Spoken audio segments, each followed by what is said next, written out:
tuning into Lawtify, a MMU SIG Law podcast. This podcast is brought to you by Multimedia University's Special Interest Group meeting. Once again, thank you for tuning into Lawtify. My name is Emily. And my name is Shen, and we'll be your host over the course of this episode. In today's episode, we would like to highlight on a very pressing matter. Refugee crisis in Malaysia is still an issue that remains stagnant and shrouded with uncertainty. But before we shed light on this topic, we are pleased to have Ms. Larissa Ann Louis, the founder of HaKita. Hi, Ms. Larissa. Thank you so much for joining us. Hi, Emily and Shen. Thanks for having me. Hello. So hi, Ms. Yes, Larissa, okay. would you mind to tell us more about yourself and also what actually HaKita stands for? Right. So, hi, everyone. It's a pleasure to be here. Thank you for the invitation. So, basically, I'm a lawyer. I am with a medium-sized firm in PJ. I work on general lit files and also human rights cases. I head the pro bono unit in the firm. I recently founded HaKita in September 2021. Basically, HaKita is to empower anyone and everyone with their basic human rights. We make very complex issues in the simplest way of understanding for any lay person. For example, on refugees or migrant workers or the right to life and many other various issues. We are on all platforms of social media where we enlighten the public on these issues in really the simplest form ever. For example, on IG Reel, a LinkedIn slide post, or an article, and basically just to empower, Yeah. And Ms. I Larissa, see. can I ask what's the biggest motivation for you to establish HaKita?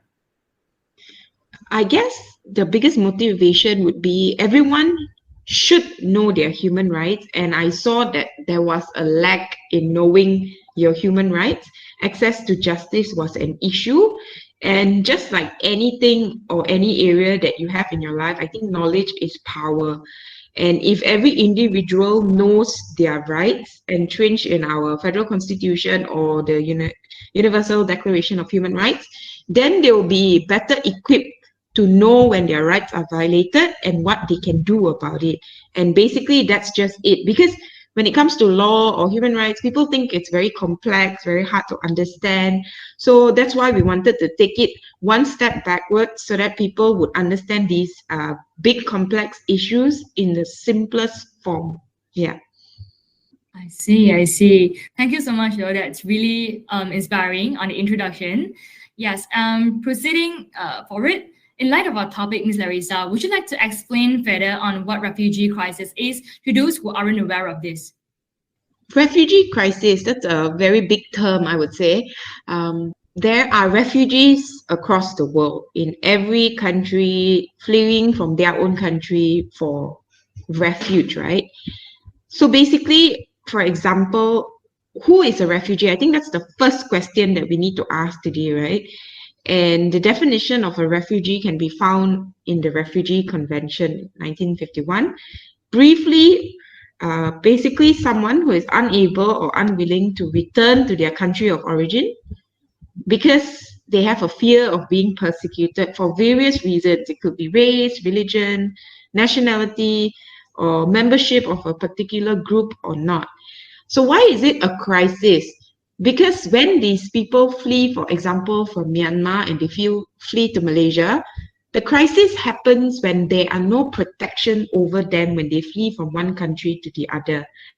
So, yes, they are seeking refuge from another country, but the country that they seek refuge in, can they actually get that protection? So that is why it's called the crisis. I think this is also very can be seen very obvious in the recent Ukraine and Russia war, how many refugees fled Russia to very nearby countries, for example, like Poland. And we're not talking about like few hundred, right? We're talking about millions of people fleeing.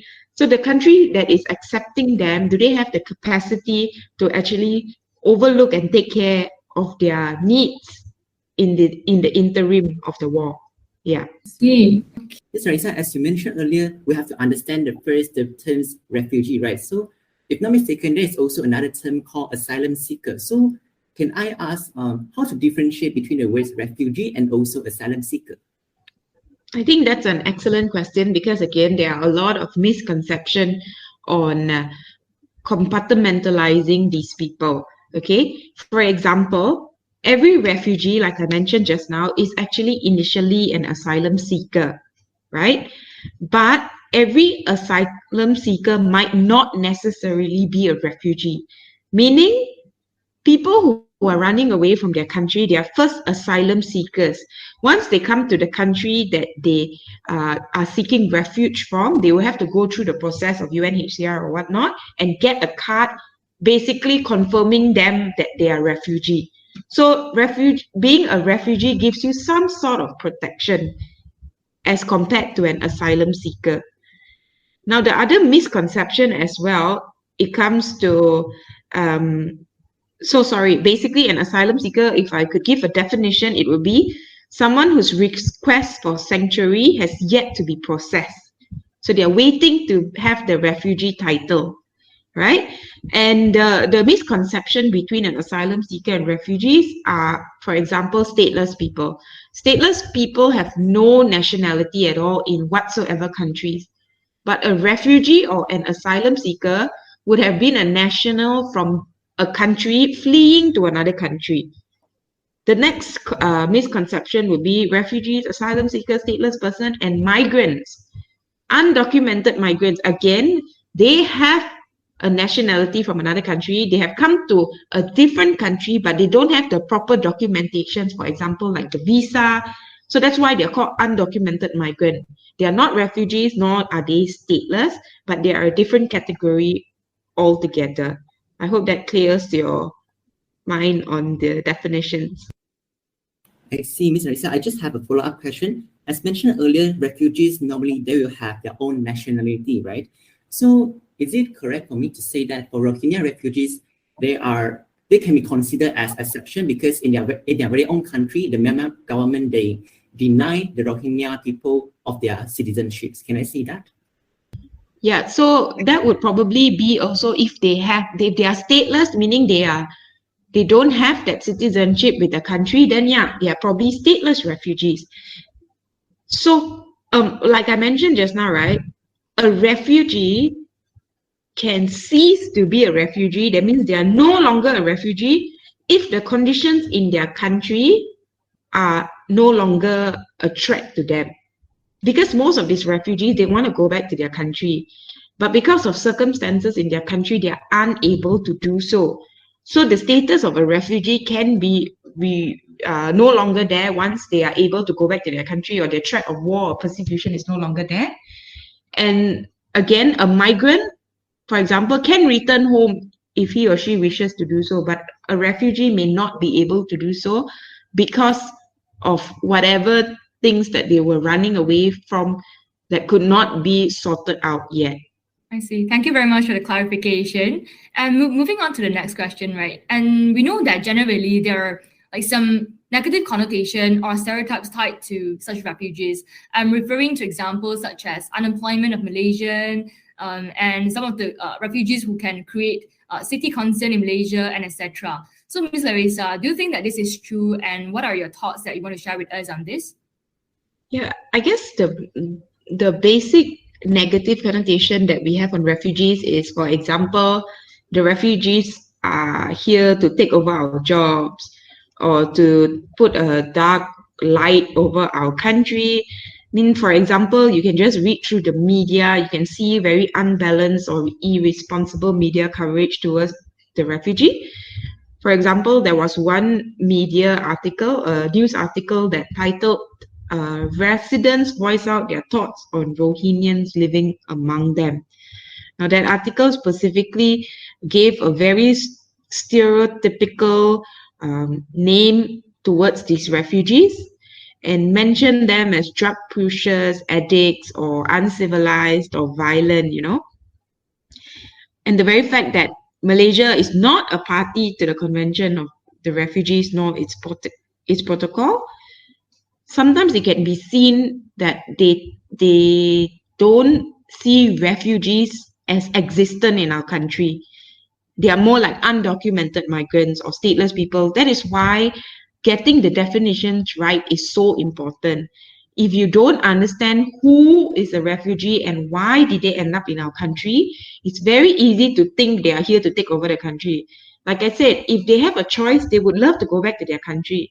It's just because of circumstances that surround them, right? And for example, when COVID happened, it's all about kita jaga kita, but who is the kita? The kita are only the Malaysian citizens taking care of the Malaysian citizens, or what about the people who fall outside this sphere? The stateless people, the refugees, the people who are undocumented, what happens to them? So that's why there is this negative connotation, solely because when we don't understand who they are, then we would take them as a threat. We will assume that they are a threat. Yeah. Yeah, I do agree. So, in light of the wave of xenophobia towards the Rohingya refugees, is there anything that we as the public or the Malaysian we can do in order to enhance the perception towards Rohingya people in our country? Like what we can do to help them? I think the first step is, if we don't see them as different than us, like just see them as another person who's going through hardship, who needs help, then we should step in. We don't have to only help people who we are comfortable with. We don't only have to help people who are Malaysians or people who are high standard, all of these things. We can just help anyone, not concerning their race, where they came from, and just putting out that helping hand. And I think that helps, and getting to actually know who is a refugee. Like one of the months in HaKita, we covered the refugee issue. And I think it's very important if you want to know about the issue. We made it very simple, the national aspect, the international aspect, their protections, what we can do. So hop on our social medias if you want to know more about this issue, how you can be involved and how you can help. But I think in a simple line, it would be just to extend kindness to everyone that you see. And if you see that they are being bullied or discriminated, you should stand up for them, even though they are not, for lack of a better word, your kind. Because when there is a violation of human rights, it's a violation on every human. And that's true. I think that we have to always be kind to everyone, no matter if there's refugees or not. Yeah, I would like to ask, in fact, besides the general public, right, how are these people, the refugees, they can seek for the legal representation or assistance or to be protected in Malaysia in terms of their position instead of the others or not? Right. So as we know, they are not protected via the Malaysian law. So what can they do? There are a lot of NGOs or CSOs in Malaysia. For example, Refuge for the Refugees, Sahabat in terms of support, Care Refugee in terms of support, Women for Refugees where they teach skills, Beyond Borders where they advocate, Refugee Network Center where they support, and regionally we have Amnesty International, Asylum Access, all of this. UNHCR would be the main place every refugee seeks refuge from, where they have to go through the process of status determination to actually, what UN would do is when they come in, they will get their testimony and check where they came from. Is there real persecution there? And whether they deserve or should be given the refugee title. And if they have the refugee status, yes, they would have a UNHCR card. However, this UNHCR card is basically not an entry pass or is not an immunity to law, but it reduces your risk of arrest because UNHCR has a protection over you.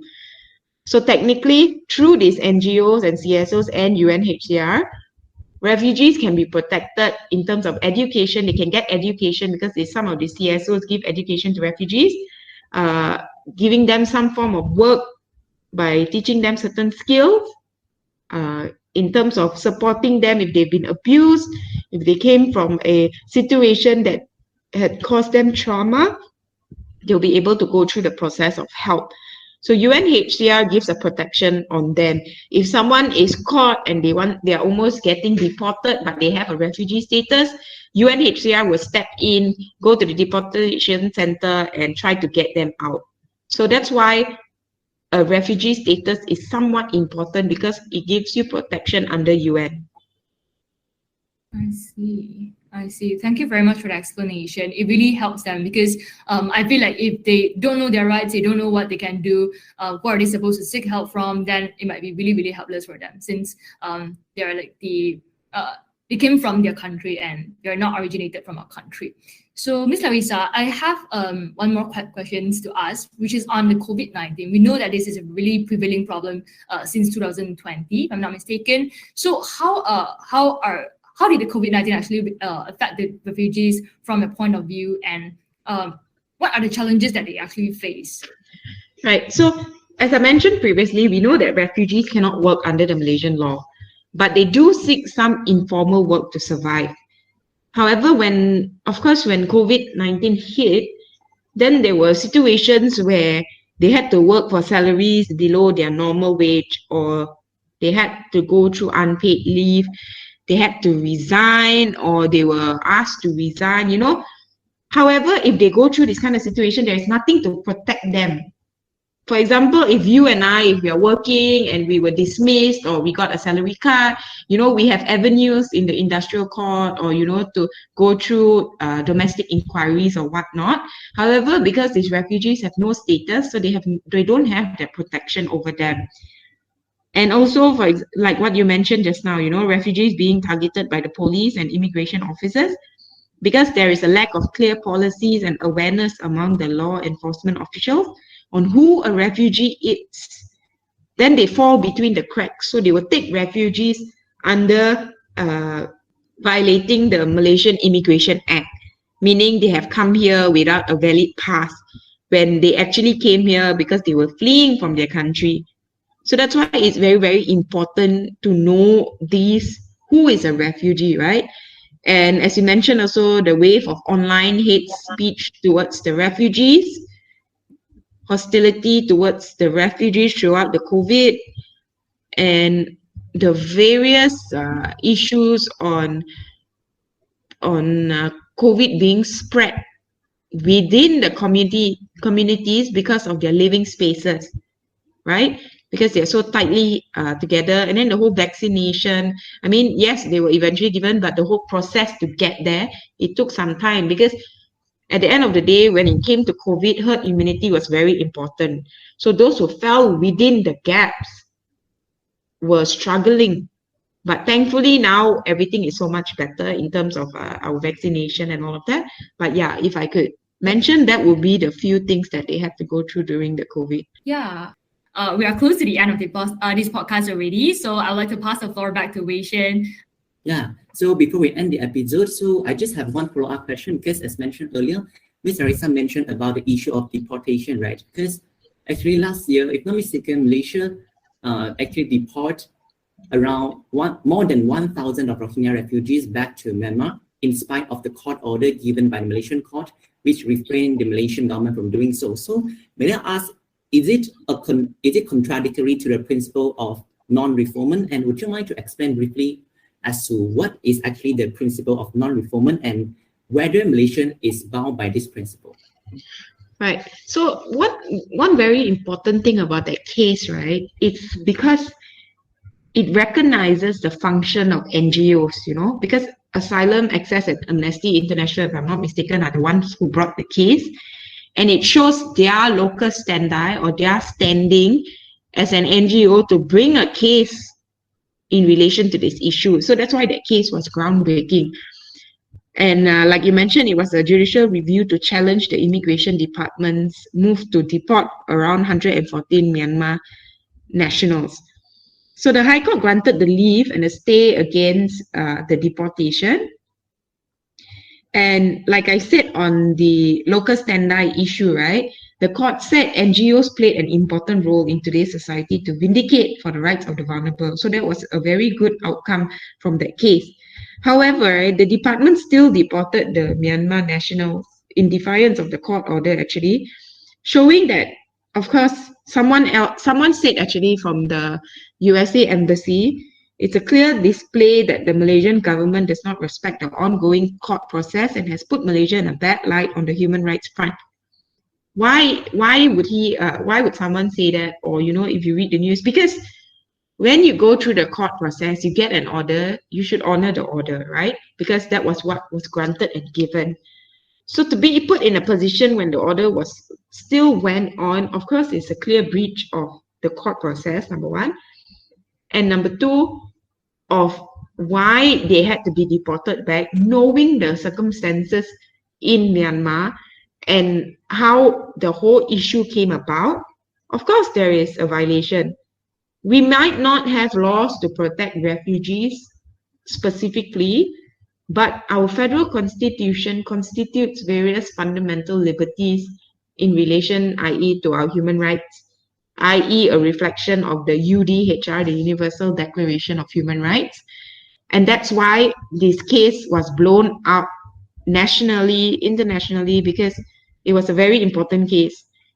So my answer to your question is, yes, there were breaches, and it should not have been like that if the order was followed through.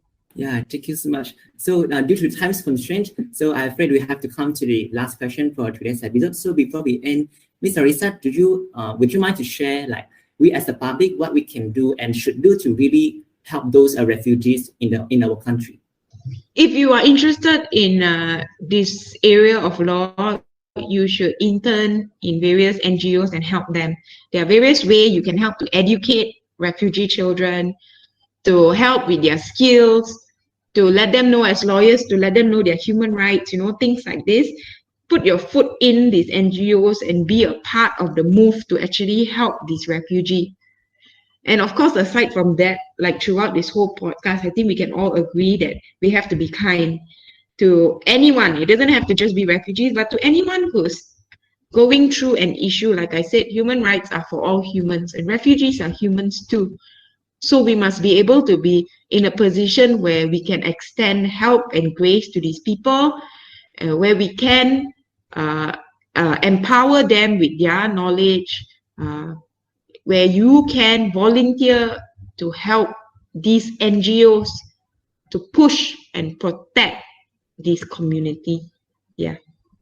Yeah, thank you. I do agree that everyone has to play a part in protecting the refugees in our country. So Emily, I shall pass the floor to you. Okay, thank you very much. That's a wrap on our second episode of Lotify. Once again, thank you, Ms. Larissa, for your invaluable time. Thank you for having me. Thank you so much. So we are sure the listeners will have learned a lot from today's episode. And please do follow our Spotify and subscribe to our YouTube channel for more updates. And be sure to check out our upcoming episodes where we dive into more compelling matters with other distinguished guests. Once again, thank you so much, Ms. Larissa. And my name is Shen. My name is Emily, and we are your hosts for this episode. Till next time, stay safe.